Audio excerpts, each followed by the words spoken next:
그날 저물 때에 제자들에게 이르시되 우리가 저편으로 건너가자 하시니 그들이 무리를 따라 예수를 배 대신 데려 모시고 가는데 다른 배들도 함께 가니라. 큰 광풍이 일어나며 물결이 배에 부딪혀 들어와 배에 가득하게 되었더라. 예수께서는 그물에서 배를 내어 주시더니 제자들이 깨우려 이르되 선생님이여 우리가 죽게 되는 것을 돌보지 아니하시나이까 하니 예수께서 깨어 바람을 꾸짖으시며 바다들어 이르시되 잠잠하라 고요하라 하시니 바람이 그치고 아주 잔잔하여지더라. 이에 제자들에게 이르시되 어찌하여 이렇게 무서워하느냐 너희가 어찌 믿음이 없느냐 하시니 41절 그들이 심히 두려워 서로 말하되 그가 누구이기에 바람과 바다도 순종하는가 하였더라. 아멘. 35절입니다. 그날 저물 때 제자들에게 이르시되 우리가 저편으로 건너가자 하시니 그 해변가에 그 날이 저물었습니다. 그 한날은 굉장히 길었던 것 같아요. 예수님께 너무 많은 사람들이 몰려들었고 예수님은 배를 타시고 바다에서 떠 계셔서 이게 배 위에서 미풍에 흔들리며 거기에 우리 주님이 말씀을 전하셨습니다. 사람들은 멀리 떨어져 가지고 해변에 앉아 예수님의 말씀을 들었습니다. 그런데 그 예수님이 그때 하셨던 말씀은 한 가지 소재였는데요. 씨앗에 대한 겁니다. 그리고 그날 예수님은요, 실은 한 가지 주제로 말씀하셨습니다. 말씀이란 무언가? 이거 말씀하셨습니다. 그래서 그 말씀을 그 사제약인데요. 요약하면 씨앗은 오직 옥토에 뿌려져야 한다. 그래야 100배의 결실을 거둘 수 있다. 또 두 번째로는 씨앗은 등불이다. 이것은 모든 사람이 필요로 하기 때문에 누구에게 가져두어도 그것은 어때요? 감추는 법이 없다. 그 등불은 모든 사람이 보는 드러난 장소에 높여지기 마련이다. 말씀하셨습니다. 또 씨앗의 성장이라는 것은요, 보이지 않는 곳에서 하나님이 일하시는 비밀이다. 또 혹은 겨자씨는 처음에는 아주 작은데 크면 새들이 깃들일 만큼 커진다. 이런 비유를 말씀하셨습니다. 이러한 예수님이 들려주신 비유는 실은요, 이해가 되게 어려웠습니다. 그래서 예수님은 이 말씀을 하시고 또 반복해서 가르쳐 주십니다. 제자들조차도 이거 뭐 제대로 알아먹지 못해가지고 다시 그 개인 교사 하셨죠. 그리고 10절을 보면 예수께서 홀로 계실 때 함께한 사람들이 12제자와 더불어 그 비유에 대하여 물으니 이르시되 하나님 나라의 비밀을 너희에게는 주었으나 외인에게는 모든 것을 비유로 하나니 개인 교습을 해주셨습니다. 이렇게 날이 저물었지만 그러나 예수님이 전하는 말씀은요 너무 재밌는 것 같아요. 재밌었던 것 같아요.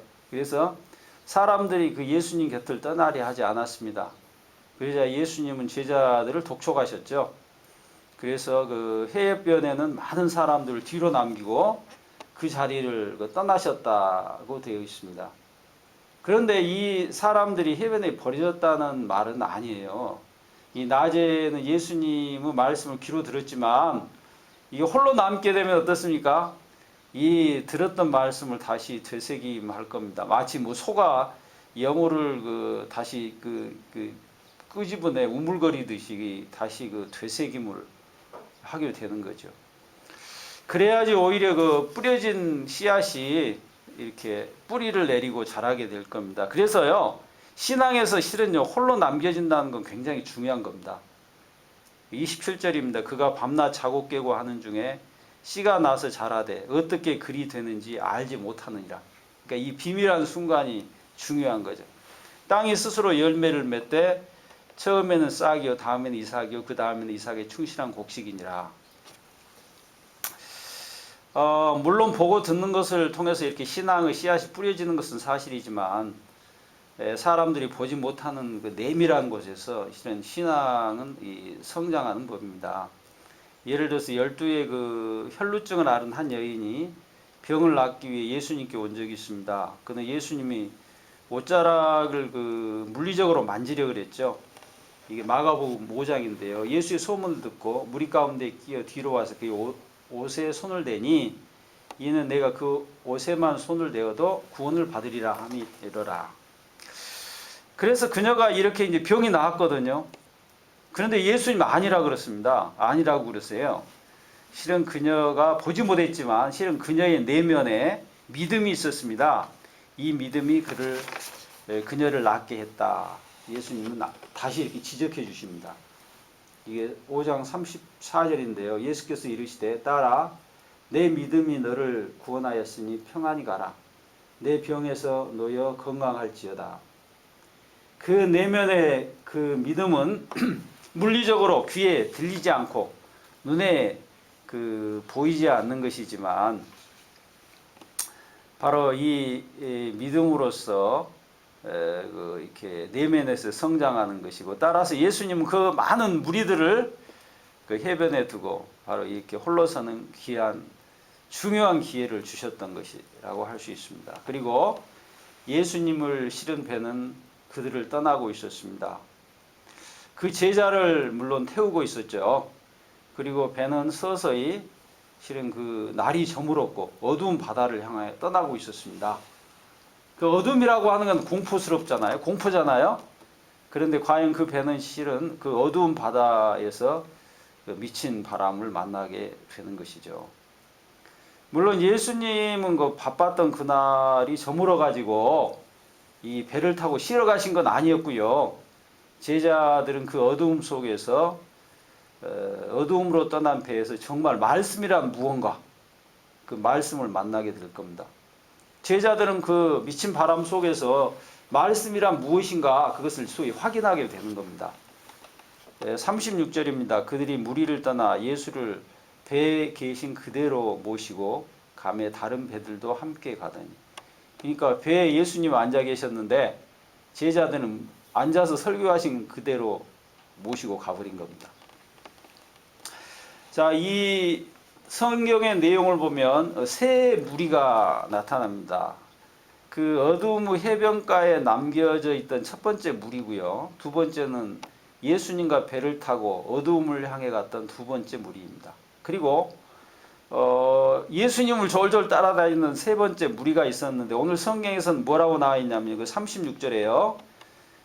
다른 배들도 함께 갔다. 이렇게 표현하고 있습니다.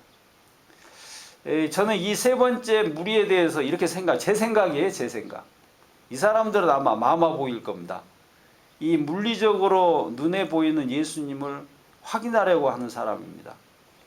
그래서 아마 예수님이 안 보이면 뭐 서로 우상을 만드는 사람, 그런 사람들이에요. 그래서 물리적으로 봐야 안심하는 사람들이 대단히 종교적인 사람이라고도 할 수 있습니다. 그들에게는 예수님의 옷자락이 필요하죠. 그들은 그 귀한 눈으로 확인된 그것만큼 이제 무작정 믿는 사람들입니다. 눈과 귀가 그 신앙에 유익을 줄 수 있는 건 사실이지만 이제 어느 순간에는 결정적으로 신앙을 방해할 수 있는 겁니다. 그래서 성경은요, 이 사람들이 예수님 따라갔는데 어떻게 됐는지 기록을 하지 않아요. 참 이상한 일인데 더 이상 나타나지 않습니다. 그들은 미친 바람 앞에서 어떻게 됐는지 모르겠어요. 제 생각인데 이렇습니다. 예수님과 함께 그 미친 바람 속에 배 타고 가든지 아니면 홀로 해변에 남겼든지 이 두 가지 중에 하나를 선택해야 합니다. 물리적으로 예수님을 목격하면서 거기에서 위안을 얻는 것은 실은 거짓 평화라고 할 수 있습니다. 그들은 그 가장 가까운 곳에서 오히려 예수를 알지 못하는 사람들이죠. 이 역설이죠. 유대인들이 그랬어요. 그들은요, 하나님의 택하심을 받은 백성으로서 자칭하는 사람들이었습니다. 그들은 족보에 대해서 굉장히 자랑했죠. 그렇지만 그들은요, 예수님을 적대하게 됩니다. 37절의 말씀입니다. 큰 광풍이 일어나며 물결이 배에 부딪혀 들어와 배에 가득하게 되었더라. 그들은 주님과 한 배를 탔는데 실은 가장 큰 일을 당한 겁니다. 해변에 있던 사람들은 그때쯤에는 뭐 집에 돌아가서 잠자리에 편히 쉬고 있겠죠. 그런데 감히 주님이 누운 배를 막 흔들어대는 피조물이 있었다는 겁니다. 배에는 물이 들어와 가득했고 침몰 직전이었습니다. 그 배에 주님이 계시지 않았다면 이 일이 좀 쉽게 이해가 될 겁니다. 어떻게 그 주님이 타신 배가 그 환란을 당할 수 있습니까? 하지만 그 배에 주님이 계신다는 것은요, 그 배가 순풍에 못을 달고 간다는 그런 뜻은 아니었습니다. 신앙이라고 하는 게 실은요, 현실 보장이 아닙니다. 그런 기복주의는 경계해야 되는 겁니다. 믿는 사람에게나 믿지 않는 사람에게나 똑같이 미친 바람이 있기 마련입니다. 오히려 하나님 믿는 사람에게 더 큰일이 일어난다는 게 더 저는 옳은 생각이라고 봅니다. 이 사탄이라는 것은요, 믿는 사람을 쓰러뜨리기 위해서 혈안이 돼 있거든요. 그러다 보니까 믿음을 쓰러뜨리려고 악랄한 짓을 다 하는 거예요. 그러면 사람들은 뭐 신앙 가져서 뭐하냐 이렇게 반론을 제기할 겁니다. 그런데 신앙이라는 것은요, 실은 우리가 당하는 상황을 보장하는 게 아니라 우리의 존재를 보장하는 겁니다. 신앙이라는 것은요, 우리로 하여금 하나님의 자녀가 되게 하는 겁니다. 실은 이 사람들이 그런 미친 바람을 거친 후에 제자들은 어떻게 되겠어요? 더 하나님의 그 사람으로 존재가 변화되어 있었을 겁니다. 그러면 이제 어떤 사람이 하나님의 자녀냐 이런 겁니다. 뭐 좀 더 쉽게 표현하면 오늘 성경 본문을 보셨겠지만 그 배 위에서 예수님처럼 하는 사람입니다. 이게 바로 하나님 자녀예요. 뭐 미친 바람이 부는데 배 위에서 편하게 잠을 잘 수 있는 사람, 응? 그러면서 벌떡 일어나서 물결과 바람을 보고 명령할 수 있는 사람, 그리고 남을 향해서 또 믿음을 가지라고 예수님은 꾸중하셨죠. 권유할 수 있는 사람입니다. 이렇게 신앙이라는 것은요, 현실에 대해서 세상과 완전히 다른 대처를 이룹니다. 어떤 미친 상황이 와도 태연하게 대처하는 겁니다. 어떻게 그게 가능해요? 하나님이 계시기 때문에 그렇습니다. 그런데 뭐 이 본문을 가지고 또 여러 또 학자들의 경우들이 있죠. 뭐 문제에 있는 교회에 대한 뭐 비유를 하는 등, 아니면 그 핍박받는 초대교회에 위로를 주기 위해서 뭐 이런 식으로 또 말하는 학자들이 있어요. 그런데 저는 뭐 개인적으로 말이죠, 이렇게 성경의 본문을 비역사화해서 안 된다는 생각입니다. 그 소설, 그러니까 성경을 소설로 만드는 일이죠. 제자들과 예수님은 그날 밤에 틀림없이 미친 광풍을 만난 것이고 그 배는 침몰 직전이었습니다. 예수님은 사람들이 생각 못한 행동을 하셨던 것입니다. 38절 말씀입니다. 예수께서는 고물에서 베개를 베고 주무시더니 제자들이 깨우며 이르되 선생님이여 우리가 죽게 된 것을 돌보지 아니하시나이까 하니, 먼저 예수님은 이 엄청난 상황에서 뭐 주무시고 계셨습니다. 저는 이제 이 본문을 보면서 도저히 뭐 이거 상상할 수 없잖아요, 이런 생각한 적이 있어요. 예수님이 아마 깨셨을 텐데 아니 살그머니 한쪽 눈을 뜨고 제자들이 도대체 무슨 짓 하나 찬찬히 관찰하고 계셨을 수도 있다는 그런 생각을 개인적으로 한 적이 있습니다. 아마 이 상황 속에서 제자들은 엄청 당황했을 겁니다. 아무리 생각해도 예수님이 이해가 안 됐겠죠. 그렇죠? 아마 베드로 정도는 예수님 왜 저러시냐 그랬을 거고, 그 요한은 좀 거칠게 말이죠, 물바가지 뭐 팽개치면서 내가 가서 예수님 깨라고 말을 했을지 모릅니다. 하지만 예수님은요 가만히 두고 보고 계셨습니다. 이 문제를 해결하지 않으셨어요. 아무리 생각해도, 제 생각에 예수님은요 아마 주무시지는 않았을 것 같아요. 제 생각. 그러니까 제자들이 완전히 제 한계를 고백할 때까지 예수님은 코를 고시고 주무신 거예요. 아직 때가 아니었단 말이에요. 그러니까 인간이 나는 도저히 못하겠다, 이 자기 한계를 고백하는 게요 굉장히 중요합니다. 악다구니를 쓰면서 뭐 쪽박으로 물 퍼내는 식으로 말이죠, 그게 될 일이 아니에요. 그것이 될 일이 아니라고 뼈저리게 시인하는 것이 대단히 중요하다는 겁니다. 그래서 예수님은 그대로 목까지 바닷물이 차도록 그냥 관두신 거예요. 가만 놔두신 거예요. 물에 빠진 사람을 살리기 위해서 가장 먼저 할 일이 있는데 그 사람이 물 더 마시도록 놔두는 일이에요. 이 죄 힘이 남아있으면요 큰일 납니다.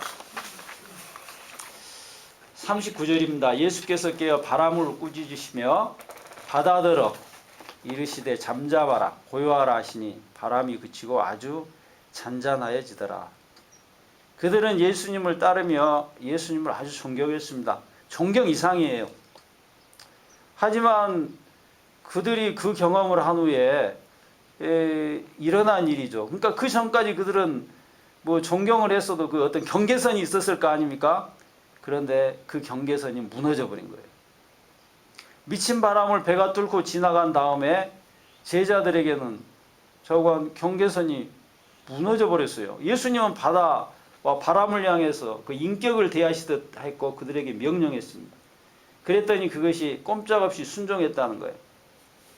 그런 일들에 대해서 그들은 미처 생각을 못했죠. 하지만 유대인들은요, 이 말씀에 대하여 아주 잘 알고 있습니다. 성경은 펴자마자 창조자와 피조물이 있다 이렇게 시작됩니다. 그러니까 아주 차원이 다른 두 주체가 이 세상의 구성 요소다 이렇게 시작하는 거예요. 거기에서 피조물은 절대적으로 순종할 수밖에 없다는 겁니다. 따라서 첫 번째로 즉 상황에 대한 인식입니다. 우리 앞에 일어나는 이런 상황에 대한 인식입니다.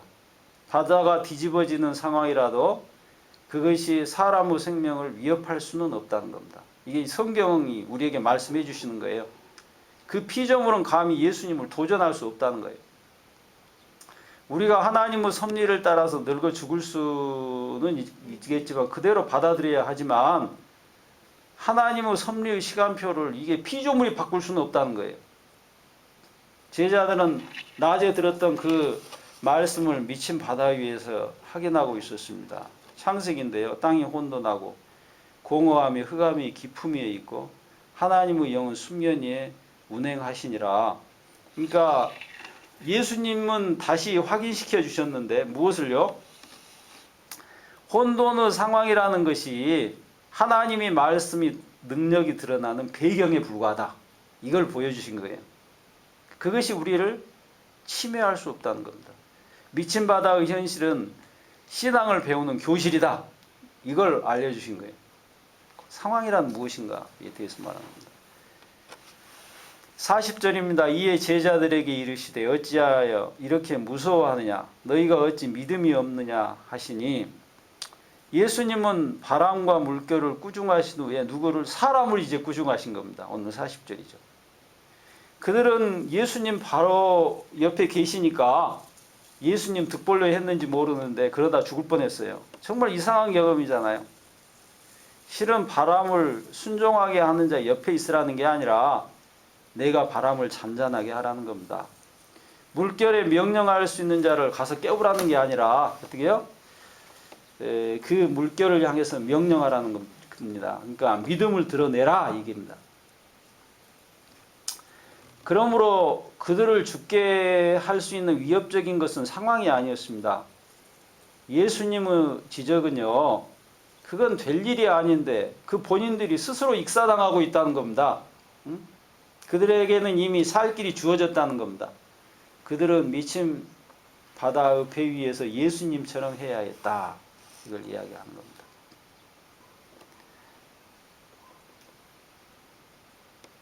그래서 이제 또다시 이제 사람이라는 것은 무엇인가? 그것을 우리는 생각해 보아야 합니다. 그들은 하나님이 그 형상을 따라 지음을 받은 존재입니다. 예수님의 요구는 배 안에 타고 계신 예수님을 깨울 것이 아니라 너희 안에 예수님으로 하여금 역사하게 하라고 말씀하신 겁니다. 왜? 우리는 하나님의 자녀이기 때문에 그것을 잊어서 안 된다는 겁니다. 무서워한다는 것은요, 단순히 그 심리적인 상황이 아닙니다. 하나님의 실존을 믿지 못하는 그 사람의 영적 현실이라는 겁니다. 그래서 예수님을 깨울 것이 아니라 자신의 믿음을 깨워야 했던 것이죠. 이 사람이란 하나님의 말씀이 역사하는 말씀의 직접적인 통로입니다. 베드로가 그 일을 했는데요. 베드로가 이르되 그 은과 금은 내게 없거니와 내게 있는 것으로 내게 주노니 나사렛 예수 그리스도의 이름으로 일어나 걸으라 하고 오른손을 잡아 일으키니 손과 발목이 곧 힘을 얻고 뛰어서서 걸으며 그들과 함께 성전으로 들어가면서 걷기도 하고 뛰기도 하며 하나님을 찬송하니. 베드로는요, 자신이 스스로 자신을 통하여 이런 일이 일어날지를 모르고 있었어요. 우리도 주님의 요구에 따르면 신앙 안에서 이런 자신을 발견해야 한다는 겁니다. 우리는 우리 자신에 대해서 잘못 알고 있다는 것이에요. 하나님의 자녀는 말씀으로 그 권능을 드러낼 수 있습니다. 그 일은 특별한 사람에게 주어진 일이 아니고 그 반대입니다. 예수님은 그 권능을 드러내지 못하고 떨고 있는 그 배 안의 사람들을 꾸중하셨잖아요. 그들 앞에 광풍이 있었음이 문제가 아니라 그들에게 믿음이 없다는 것이 문제였다는 것이죠. 알고 보니까 그들 손에는 이미 그 무기가 쥐어져 있었습니다. 예수님이 그 손에 무기를 쥐어 주셨죠. 세 번째로 도대체 말씀이란 무엇이냐 이겁니다. 베드로가 성전 미문 앞에서 안진뱅이를 향해 이렇게 명령했습니다. 베드로가 이르되 은과 금은 내게 없거냐 내게 있는 것으로 내게 주노니 나사렛 예수의 이름으로 일어나 걸으라. 그리고 그가 발견한 것이 뭐예요? 말씀의 권능입니다. 그러니까 그 거지에게 깡통에 돈 채워주라는 게 아니라 우리는 우리의 그 한계를 먼저 시인하고 인정하고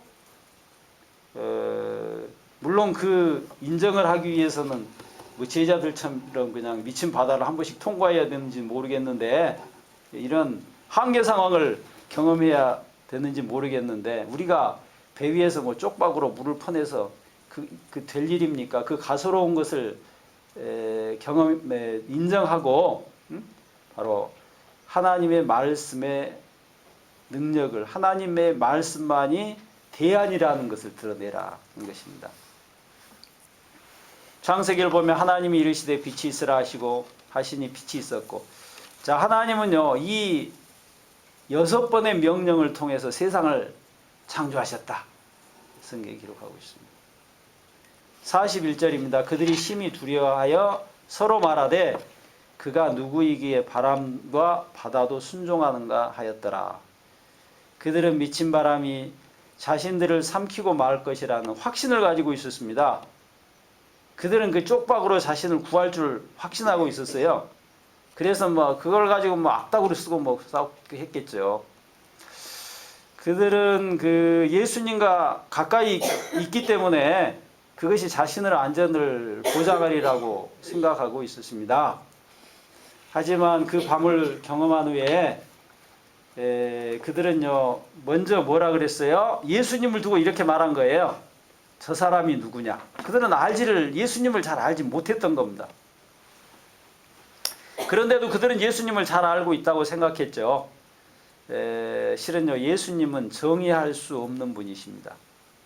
그래서 초기 그 교부가 그런 이야기를 해요. 저는 그 말을요 잘 이해를 못했었는데 말이죠. 초기 교부가 이런 이야기를 합니다. 이해할 수 없으므로 믿는다는 겁니다. 하나님을 어떻게 이해해요?